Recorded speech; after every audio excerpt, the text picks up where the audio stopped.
Hi everyone, Kim here at Abundant Life Tarot. Thank you so much for joining me. We are doing a deck flip through of the Beloved Dead, an Oracle for Divining Ancestral Wisdom by Carrie and Tina Hardt. And I'm looking forward to flipping through all of the cards. All I've done since getting it yesterday was taking the little cellophane off and taking off the little plastic little wrap that comes around, a little strip that comes around the deck, and that's it. I haven't, shuffled the cards or put them out of order. I did look at the guidebook to just kind of get my feel of what's in it. But everything else is kind of going to be like my first reactions, first impressions, but with a little bit of understanding of what we're dealing with, because I think that's important. This deck actually has its own little system, but I suspect that you don't have to follow the system, but I think it makes for a unique reading experience. And I have started Working with Your Ancestors series for my Poised to Leap members. My Poised to Leap membership is on Ko-fi. More information is at the link in the description box down below.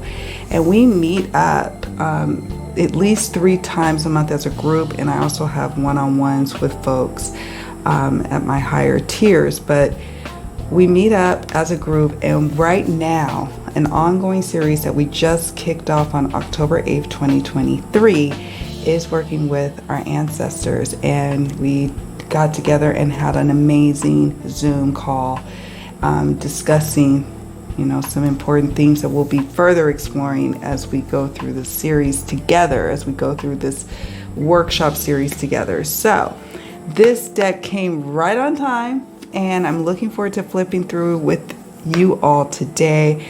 Don't forget to share your comments down below on what you think of it. Do you have this deck? Have you started working with it? What are your first impressions? I want to hear from you down in the comment section below.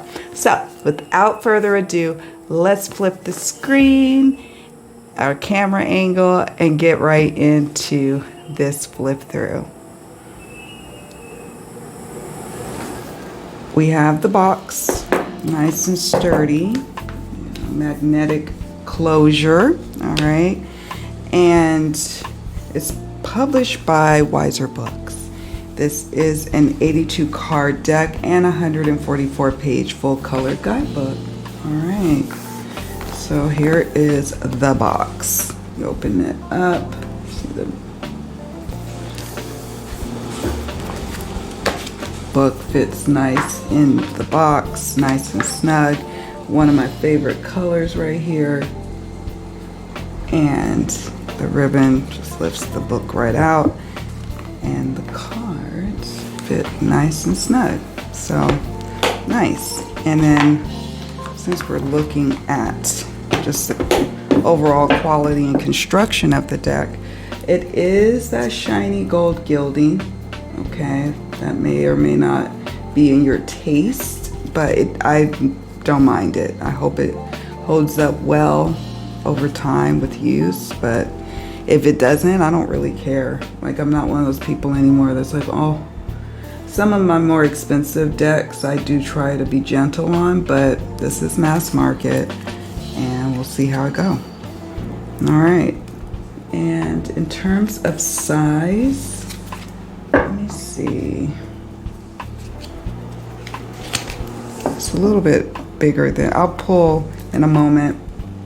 I'll do a size comparison, but as you can see in my hands, it fits nice. It's not too big, it's not too small, and yeah, I think it'll work. It won't be too massive on the table with a larger spread. These are all the things I consider when I'm looking for a deck. All right, so to do a little quick size comparison, here is the Hoodoo Tarot. Okay, here's the U.S. Game Systems Borderless Waite-Smith Tarot deck. Okay, so we have that like standard size, and this is the Unfolding Path Tarot from Hay House. All right, so you can see the various sizes, and then in relation, you have this Oracle. this oracle card. So it's just a little hair bigger than a tarot card, okay? Just a little hair bigger.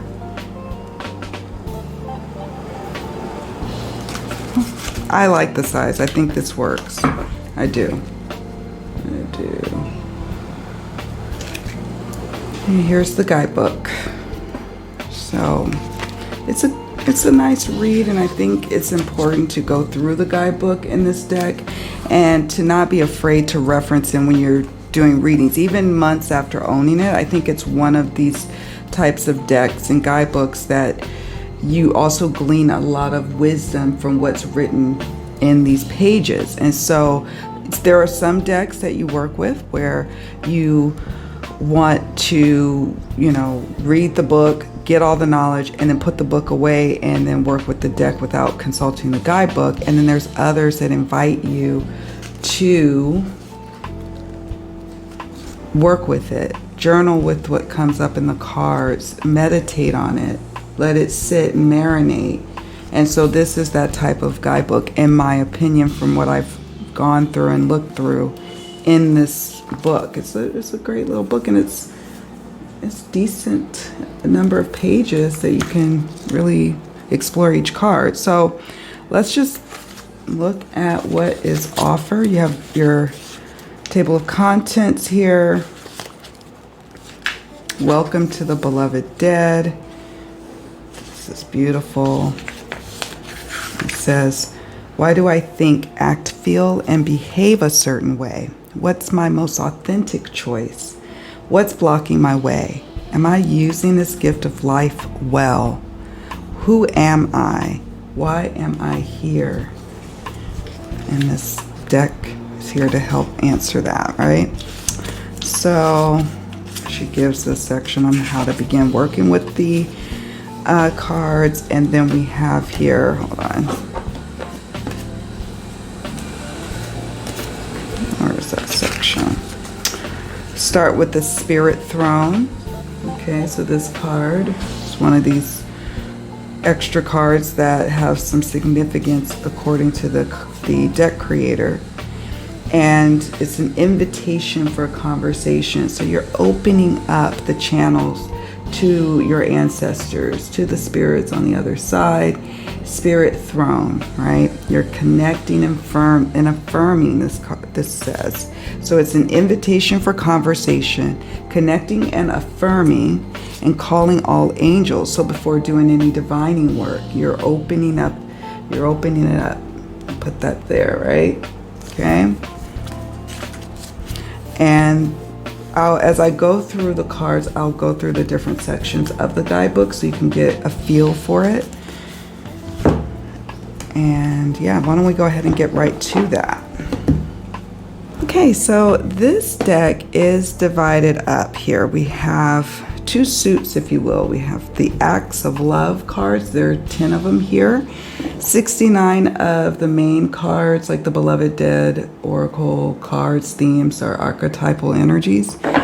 We have that here in the bulk of the deck. And then two bonus cards. The Spirit Throne card, like I shown you earlier, and then the Ouija card. So this is like the last card in the deck. That was the first card in the deck. So now what I will do is take you through the Acts of Love cards. All right, so I'm going to bring these up close so you can see them. First up is Acts of Love as is. Act of Love, be you. So imagine it's like your loved one, encouraging you and giving you some wisdom, some direction. And here, this is one of those moments, act of love, do nothing. Sometimes doing nothing is a form of progressing in a situation or in your life. Do nothing. Act of love, forgiveness and faith. Act of love, here and now. Act of love, objectivity. Act of love, observation. Act of love, self-care. Self-preservation.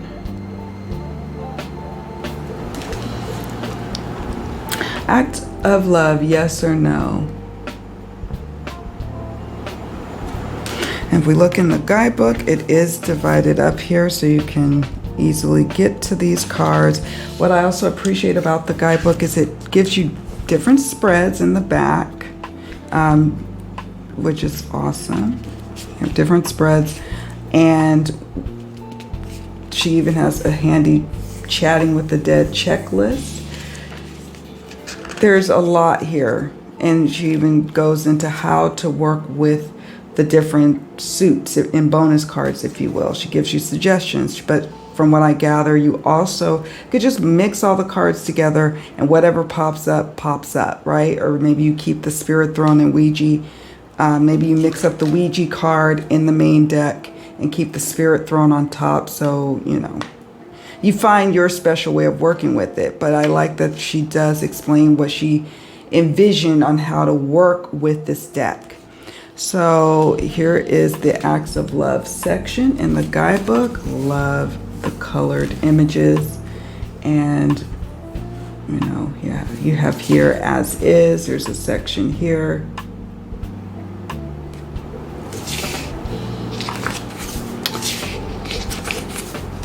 So now we're going to move into the Beloved Dead cards. Absence, academic, addiction, ancestry, appearance. They are glossy, the cards, so just bear that in mind. I don't mind when a deck is glossy or matte, as long as I can shuffle it is what I'm most concerned about. Arcana.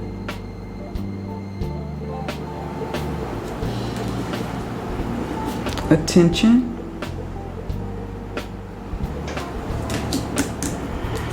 Backstory. Body. Bohemian.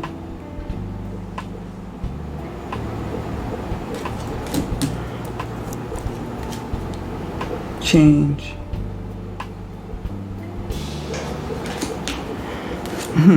Chicken. I like that.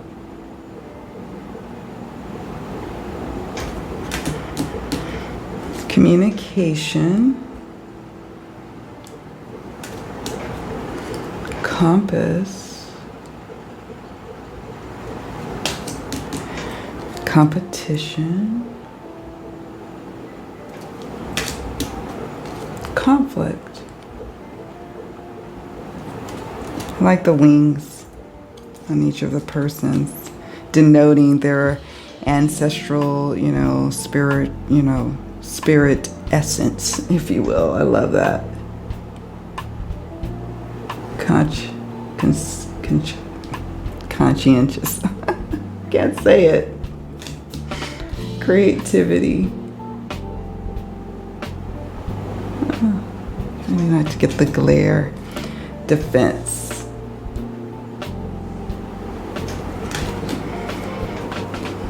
Disconnect.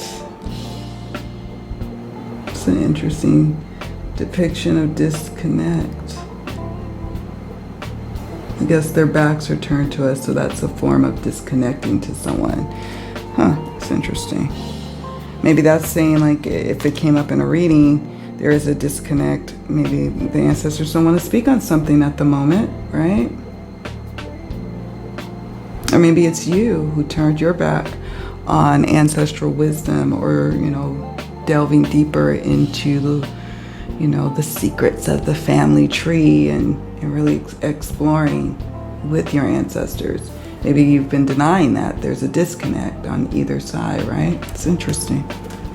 That's interesting. Okay. Drama. It's fun. I like that one. Driver.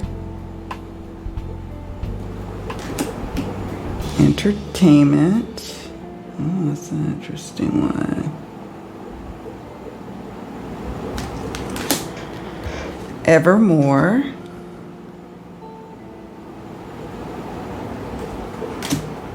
Expectation. Explorer. Grave. Oh, I love that one. Oh, yes, hardship. Haunted. Haunted. It's going to be fun to see what cards come up when we do a quick shuffle and see what card jumps, and then we can look at the guidebook on how it reads, right? Home.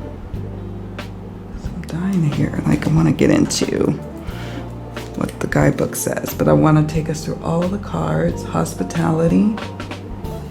That's nice. Important. Innocent.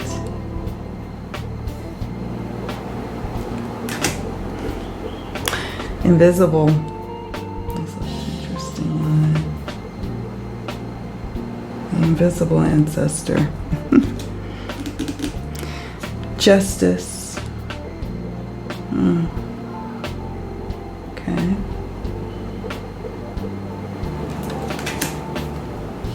Kindred.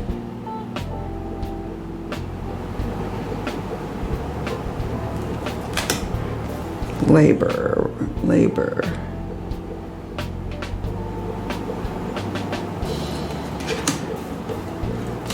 Leadership.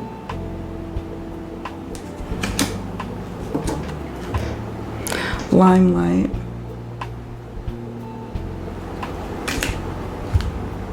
I like this. Location. I like different types of keywords. And what I appreciate is that, okay, you do have some information about what the ancestors may have been up to in their, their physical realm life. For example, driver or entertainment, or, that sense of energy. But then you have, direct your attention to location, being of importance in the reading. So I like the intermix of the different types of, facets of what you can explore with your ancestor, as opposed to it being strictly just an archetypal energy of, teacher and priest. We have different ways of how the ancestors interacted throughout their day, their lives, So I appreciate that. We have love. Martyr. Gotta have a martyr card. Messenger. Optimism. Beautiful. Peace. And this is also beautiful. Look at that peaceful, gentle smile on her lips and in her eyes. It's gorgeous. Perception. Perfection. Personality. Play. Player.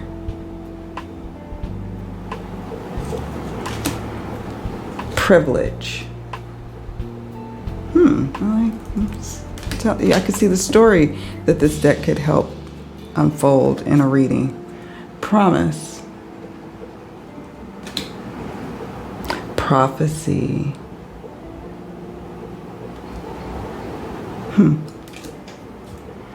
Purpose. Religion. Remember. Service.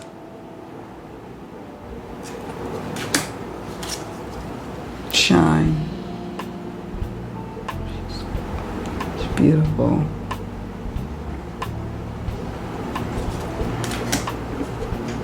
Snake. He's got his little glasses on, covering his eyes, windows to his soul, right? He doesn't trust you, or you can't trust him. Who's the snake in the situation? Was he a snake in his, physical realm self? Sovereign. There you go. Survive. Looks like he's a soldier. She survived while he was away at war, I suppose, right? He survived the war. Teacher. Things. I like that one as well. Time. Tribe. Vanity. One of my ancestors, my mom's grandmother, was very much like not what you would expect in, the turn of the century in rural Mississippi for a black woman. I guess she was just like, not like everybody kind of did the chores but her. She would order like through the catalogs makeup and like primp and like just a lady of leisure when all the other folks are busting their butt from sun up to sundown. Like, she's interesting. My mom is named after her, but my mom is nothing like that. It's so fun. It's like, it's interesting. Anyways, I go on that tangent because that ancestor of mine was kind of known for being vain. Vanity. Say all that to say. And that's what I love about some of these cards. It kind of can take you down memory lane of like the stories or the lore you heard of your ancestors over time, right? Visitation, because that's another way, a powerful way of how they stay alive, is that we pass on those stories generation over generation. Wholesome. Wise guy. See, look, got glasses on again, covering the eyes, right? Windows of the soul. Windows to the soul. And last card is witch. Witch. Yeah. So that's all of the 69 here. I suppose you could just keep these out and shuffle them separately, or you could include them all. I haven't decided yet, because what I want to do is look through the book some more and get a feel for her system, Carrie Paris's system, and see if that works really well. Sometimes, it is a good idea to explore the system that the creator came up with, but it's also important to follow your instincts, your intuition on how to work with the deck. Right? Experiment. Don't be afraid to experiment and try different ways of working with the cards. Now, what I want to do is just kind of see how it overhand shuffles. It shuffles really nicely. The card, with the keyword I can't pronounce. I'm going to have to be a little gentle. I have a tendency to be heavy-handed.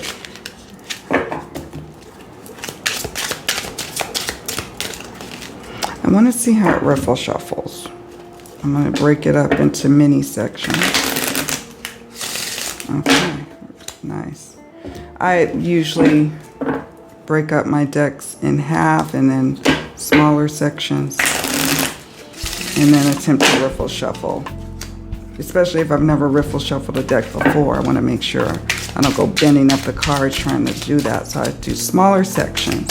It shuffles really nicely.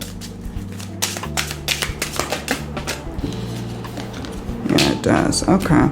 So I'm going to just read some excerpts from the deck.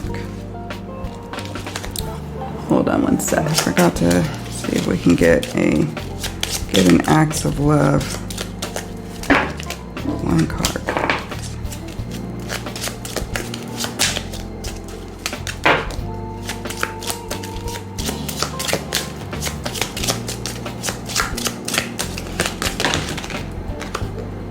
self-preservation. Okay, so let's take a look at the guidebook and see how the cards are depicted in said guidebook, right?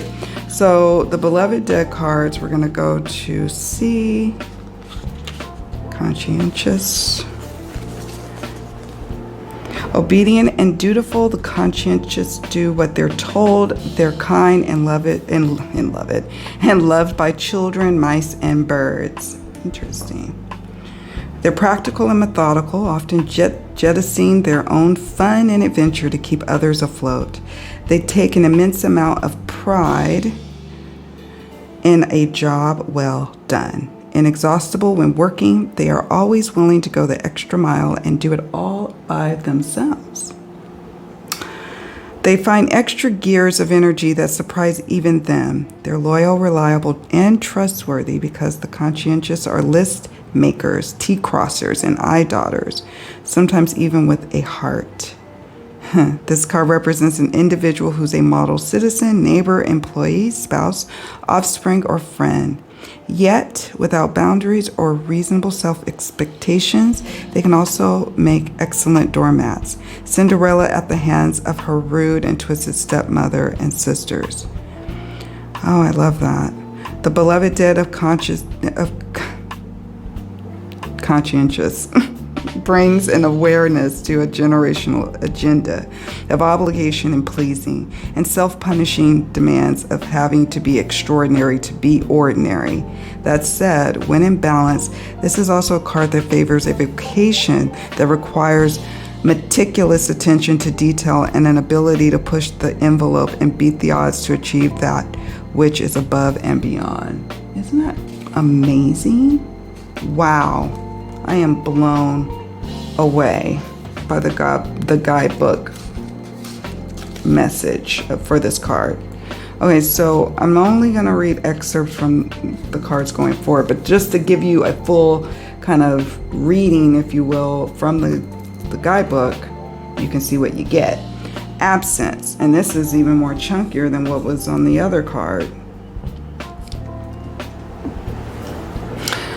Let's see. Holes are made in many ways, with hollows of varying breadth and depth. Some graze the surface, others are fathomless voids, all creating longing for what was or should have been, all destroy our sense of being present, steady, and whole. Absence, at its heart-rending core, is a hole. It is a vibration of loss. It is also the childhood wounding and adult anxiety caused by emotional or physical abandonment. Parents are painstakingly human and often not the most enlightened, responsive, or responsible caregivers. They are riddled full of their own holes, immature or negligent, and children get raised in those holes. Wow. And then she goes into about grief of losing a loved one. And I love what she says here in this sentence. If you're grieving a loss of a loved one, allow yourselves to be supported and comforted by your ancestors. Okay. Justice. And I didn't read all of it. That's for you to check out if you decide to buy it. Yeah, oh, justice is chunkier. Let's see. Yes, it goes from this portion to the full page here, and a little snippet here. It's a lot. Wow. Literally, this is the card of jurisprudence, law and order, powdered wigs, the I solemnly swear. Justice validates an individual, experience, or loved one who, personally or professionally, has some connection with the legal or penal system. It refers to judges, lawyers, notaries, jury duty, legal documents such as wills or divorce papers, or a court of law.